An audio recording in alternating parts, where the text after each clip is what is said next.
శ్రావణ మాసం వచ్చేసింది. స్త్రీలందరూ కూడా నోములంటే ఎంతో ఇష్టంగా తమ తమ సౌభాగ్యాలు వృద్ధి చెందాలి అనేటటువంటి కోరికతో ప్రతి వివాహిత స్త్రీ కూడా నోములు నోచుకోవడానికి చాలా చాలా ఆసక్తి చూపిస్తుంది, అలాగే నోచుకుంటుంది కూడా. ముఖ్యంగా శ్రావణ మాసంలో వచ్చేటటువంటి మంగళవారాలు 4 మంగళవారాలు వస్తాయి. ఈ 4 మంగళవారాలు కూడా చక్కగా భర్త యొక్క వృద్ధి కావాలి అని చెప్పి సుశీల కథ చెప్పుకొని పూజ చేసుకుంటుంది.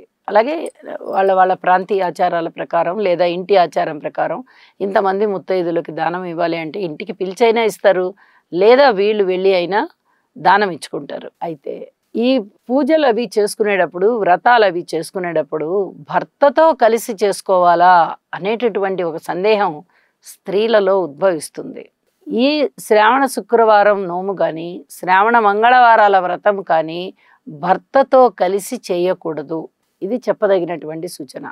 పెళ్ళైన మొదటి సంవత్సరం లేదా 3వ సంవత్సరం తొలిగా శ్రావణ మంగళవారం నోము చేసుకునేటప్పుడు అది పుట్టింటి వారు చేయించడం అనేది ఒక ఆనవాయితీ మన దేశంలో నడుస్తూ ఉంది. మీకు ఒకవేళ ప్రాంతీయ ఆచారాలు ఏమన్నా ఇందుకు భిన్నంగా ఉన్నట్టయితే మీ ఆచారాలు మీరు పాటించుకోవచ్చు, తప్పులేదు. కానీ సహజంగా వివాహిత స్త్రీ వివాహం అయిన దగ్గర నుంచి వరుసగా 5 సంవత్సరాల వరకు ఈ శ్రావణ మంగళ గౌరి నోముని నోచుకుంటుంది.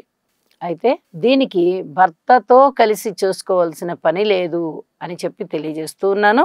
శుభం.